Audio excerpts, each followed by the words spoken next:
আগামীকাল থেকে শুরু হতে চলেছে সংসদের বাদল অধিবেশন এবং তার আগে আজকে সর্বদল বৈঠক। আর সেই বৈঠকে আমন্ত্রণ পেল এনসিপিআই, অর্থাৎ স্বীকৃতি পেতে চলেছে এনসিপিআই। সর্বদল বৈঠকে তাদেরকে আমন্ত্রণ জানানো হয়েছে। আর ইতিমধ্যেই বিদ্রোহী তৃণমূল সাংসদরা তারা এই সর্বদল বৈঠকে যোগ দেওয়ার জন্য সেখানে পৌঁছতে শুরু করেছেন। বিকেলে এরপর 20 জন সাংসদকে নিয়ে বৈঠকে বসবে এনসিপিআই। কে হবেন লোকসভার নেতা, ডেপুটি লিডার, চিফ হুইপ তা ঠিক করতে সংসদ ভবনে 20 জন সাংসদকে নিয়ে বৈঠকে এনসিপিআই। আর তার আগে আজ সকাল 11টায় সর্বদল বৈঠক শুরু হওয়ার কথা এবং বিকেলে ফের বৈঠকে বসতে চলেছে এনসিপিআই। টেলিফোনে এই মুহূর্তে রয়েছেন আমাদের সঙ্গে প্রতিনিধি বিজেন্দ্র সিংহ। বিজেন্দ্র, এর আগে আমরা জানি যে বিজেপি নেতৃত্বাধীন শাসক জোট এনডিএকে সমর্থনের সিদ্ধান্তের কথা জানিয়েছে তৃণমূলের লোকসভার এই বিদ্রোহীরা, অর্থাৎ এনসিপিআই এ তারা যোগ দিয়েছেন এবং এই সিদ্ধান্তের কথা তারা আগেই জানিয়েছেন। এই অবস্থায় আজকে তারা সর্বদল বৈঠকে যোগ দিচ্ছেন, কতটা তাৎপর্যপূর্ণ? দেখো, এর আগে সুদীপ বন্দ্যোপাধ্যায় সর্বদলীয় বৈঠকে যোগ দিতেন টিএমসি তরফ থেকে। তিনি লোকসভায় টিএমসি দলনেতা ছিলেন, প্রায় 15 বছরের কাছে আমরা এই রূপে দেখেছি। কিন্তু এখন তিনি এনসিপিআই লিডার লোকসভায়, এবং এই মুহূর্তে আমরা দেখতে পাচ্ছি যে অ্যানেক্সি বিল্ডিং রয়েছে সংসদ ভবনে, সেখানে তিনি এসেছেন, তাকে স্বাগত জানাচ্ছেন। একটু থামাবো, এই মুহূর্তে শাওনি ঘোষ কি বলছেন শুনবো। Very nice of him. Thank you. উনি যেটা বলছেন ওটা উনি বেটার বলতে পারবেন, আমি আসলে শুনিনি, কাজে আমি বলতে পারবো না। Thank you.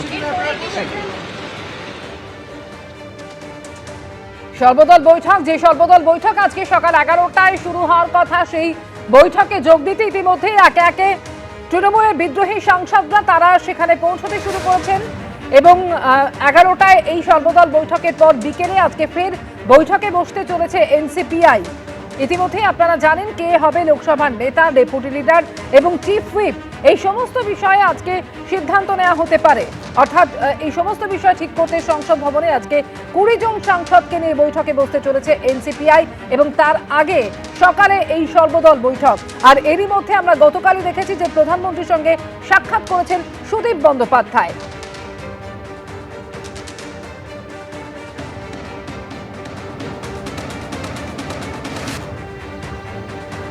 সর্বদল বৈঠকের আগে গতকাল প্রধানমন্ত্রীর বাসভবনে গিয়ে তার সঙ্গে দেখা করেন সুদীপ বন্দ্যোপাধ্যায়। পশ্চিমবঙ্গ এবং দেশের জন্য একসঙ্গে কাজ করতে হবে, আপনারা এনডিএতে আসায় আমি খুশি বলেছেন প্রধানমন্ত্রী, এমনই দাবিও করেছেন সুদীপ বন্দ্যোপাধ্যায়। টেলিফোনে রয়েছেন আমাদের সঙ্গে প্রতিনিধি বিজেন্দ্র সিংহ। বিজেন্দ্র, যেরকম জানতে চাইছিলাম তোমার থেকে যে এর আগেই আমরা জানি যে এনডিএকে সমর্থনের সিদ্ধান্ত নিয়েছেন তৃণমূলের লোকসভায় এই বিদ্রোহী সাংসদরা, এই অবস্থায় আজকে সর্বদল বৈঠকে তাদের আমন্ত্রণ কতটা তাৎপর্যপূর্ণ? দেখো, তাৎপর্য তো রয়েছে, কেন কি 20 জন সাংসদ এখন এনডিএর সব থেকে বড় শরিক হবেন। বিজেপির পর এনডিএতে সব থেকে বড় শরিক হতে চলেছে এনসিপিআই, যাদের 20 জন সাংসদ রয়েছেন, এবং তারপর হবে জেডিইউ এবং টিডিপি। একটা বড় শরিক হিসাবে গতকালই প্রধানমন্ত্রীর সঙ্গে যখন দেখা করেছিলেন সুদীপ বন্দ্যোপাধ্যায়, তাকে স্বাগত জানিয়েছেন প্রধানমন্ত্রী এনডিএতে, এবং বাংলার উন্নয়নের স্বার্থে তারা কাজ করবেন। পাখির চোখ বাংলার উন্নয়ন, সেটা সুদীপ বন্দ্যোপাধ্যায় জানাচ্ছেন। সেকুলারিজম তাদের একটা মোটো থাকবে, এবং এগুলোকে নিয়ে তিনি গতকাল প্রধানমন্ত্রীর সঙ্গে কথা বলেছেন। তারপর আজকে এই মুহূর্তে তিনি সংসদ ভবন অ্যানেক্সি বিল্ডিং এসেছেন, যেখানে স্টার্ট হতে চলেছে সর্বদলীয় বৈঠক সরকারের তরফ থেকে ডাকা হয়েছে। আমি দেখলাম কিছুক্ষণ আগে সুদীপ বন্দ্যোপাধ্যায় যখন এলেন, তাকে স্বাগত জানালেন মন্ত্রী অর্জুন রাম মেঘওয়াল, এবং তিনি যে এনডিএতে এসছেন তারা কতটা খুশি সে কথা তাকে তিনি জানাচ্ছিলেন। এই মুহূর্তে আমরা দেখেছি এর আগে সুদীপ বন্দ্যোপাধ্যায় টিএমসি দলনেতা হিসাবে আসতেন সর্বদলীয় বৈঠকগুলোতে, এবং বিরোধীদের ভূমিকায় তাদের অংশ নিতেন। কিন্তু আজকে তিনি আসছেন মিটিংয়ে যোগ দিতে, সেটা হলো তিনি এনডিএ শরিক হিসাবে আসছেন, এনসিপিআই নেতা হিসাবে। কাকলি ঘোষ দস্তিদারও রয়েছেন, এবং এই মিটিংয়ে যোগ দিয়ে তারা কি বলবেন সেটাও তিনি জানিয়েছেন যে তারা বলছেন যে সেকুলারিজম তাদের মোটো থাকবে, এবং অপোজিশন ভূমিকা সেখানেও দেওয়া হোক, লোকসভার মধ্যে হাউস চলুক, সেসব কথাগুলোই তারা বলবেন আজকে মিটিংয়ে। এবং এরপরে 4টের সময় তিনি আর একটা মিটিং ডেকেছেন তাদের সংসদীয় দলের, সেখানে সাংসদরা ঠিক করবেন যে আগামীকাল থেকে যখন অধিবেশন স্টার্ট হবে সেখানে এনসিপিআই তরফ থেকে কি কি ইস্যুর উপর কি বক্তব্য রাখা হবে। তবে এখনো স্পিকার আনুষ্ঠানিকভাবে দলকে স্বীকৃতি দেননি, তাদেরকে সেপারেট বসার জন্য ব্যবস্থা করে দিয়েছেন। সেটাও সুদীপ বন্দ্যোপাধ্যায় আশাবাদী যে আগামী 2 দিনের মধ্যে সেটাও ক্লিয়ার হয়ে যাবে। এনসিপিআই সাংসদ হিসাবে তাদেরকে আইডেন্টিফাই করা হবে লোকসভায়, এবং 21 তারিখ এনডিএর বৈঠক ডেকেছেন প্রধানমন্ত্রী সব সাংসদদেরকে, সেখানেও এই এনসিপিআই সাংসদরা যাবেন, যেটা এনসিপিআই সূত্র থেকে জানা যাচ্ছে। ধন্যবাদ বিজেন্দ্র তোমাকে। আজকের এই সর্বদল বৈঠক প্রসঙ্গে সুদীপ বন্দ্যোপাধ্যায়, যিনি গতকালই প্রধানমন্ত্রীর সঙ্গে দেখাও করেছেন, কি বলছেন তিনি শোনাবো। আমি আসার পরে মনে করেছিলাম যে একটা নতুন দলের সৃষ্টি হয়েছে, এবং লিডার অফ দি হাউস অপরদিকে প্রধানমন্ত্রী, তার সঙ্গে বিস্তারিত খুলে কথা বলা প্রয়োজন। তো উনি তেনার বাড়িতে সময় দিয়েছিলেন। দীর্ঘ কথাবার্তার মধ্যে এটাই বলা হয়েছে যে আমাদের এনডিএর সঙ্গে যে সম্পর্ক, সেই সম্পর্ক যাতে মজবুত থাকে এবং কতগুলো বিল পাশ করানোর জন্যই আমাদেরকে আনা হয়েছে, এরকম একটা প্রচার চতুর্দিকে চালানোর চেষ্টা হচ্ছে। এটা সর্বৈব সত্য নয়, কারণ আমরা চেয়েছি যে দেশের এবং বাংলার মূলত উন্নয়ন যাতে সঠিকভাবে চলতে থাকে। কারণ 15টা বছর আমরা সাফার করেছি, কেন্দ্র রাজ্যের সম্পর্ক সেভাবে ঠিক মতো চলেনি এবং কেন্দ্রীয় সহায়তাও সেভাবে আসেনি। এখন তো পরিস্থিতি পরিবর্তন হয়েছে, তাই বাংলাকে যাতে সর্বোচ্চ পর্যায়ে গুরুত্ব দিয়ে তার উন্নয়নের দিকে নজর রাখা হয়।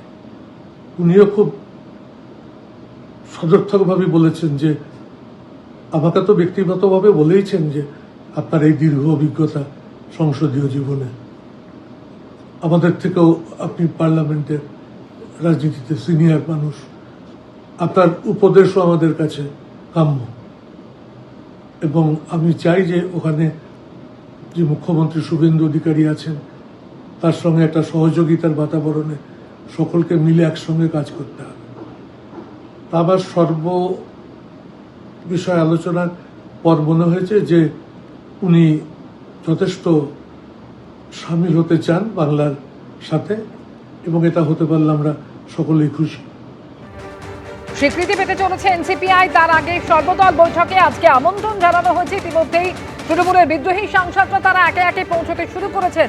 কাল থেকেই সংসদের বাদল অধিবেশন শুরু হবে এবং তার আগে আজকে এই সর্বদল বৈঠক। আর এই বৈঠকের পরে আজকে বিকেলে ফের বৈঠকে বসতে চলেছেন এনসিপিআই সদস্যরা। এই সর্বদল বৈঠকে ডাক পেয়েছেন বিদ্রোহী তৃণমূল সাংসদদের এনসিপিআই সদস্যরা এবং বিকেলেই 20 জন সাংসদকে নিয়ে এরপরে বৈঠকে বসার কথাও রয়েছে এনসিপিআই এর। কে হবেন লোকসভার নেতা, ডেপুটি লিডার, এই সমস্ত বিষয়ে সিদ্ধান্ত নেওয়া হতে পারে।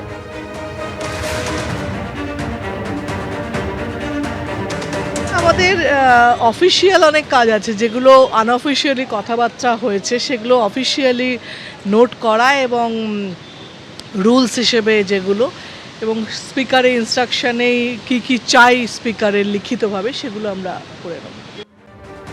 সংসদের বাদল অধিবেশন শুরু হওয়ার ঠিক আগেই সর্বদল বৈঠক, আর সেই বৈঠকে আমন্ত্রণ পেলেন এনসিপিআই সাংসদরা। ঋতব্রত বন্দ্যোপাধ্যায় বিরোধী দলনেতা কি বলেছেন এই নিয়ে শোনাব। এটা একটা আলাদা পলিটিক্যাল ফরমেশন যদি হয়ে থাকে, মাননীয় স্পিকার যদি মান্যতা দিয়ে থাকেন, আমি আপনাদের থেকেই শুনছি। এটা লোকসভার ব্যাপার, কি হয়েছে জেনে জানবার চেষ্টা করব। কিন্তু এনসিপিআই এর সঙ্গে আমাদের তো কোনো সরাসরি সম্পর্ক নেই, কোনো যোগাযোগ নেই। মানে ব্যক্তিগত যোগাযোগ থাকতে পারে, রাজনৈতিক যোগাযোগ নেই। তো এটা পার্লামেন্টে মাননীয় স্পিকার যদি কোনো সিদ্ধান্ত নিয়ে থাকেন, মিটিংয়ে যদি ওরা ডাক পান, সেটা স্পিকার যেরকম মনে করেছেন সেরকম করেছেন। এবিপি আনন্দ, এগিয়ে থাকে, এগিয়ে রাখে।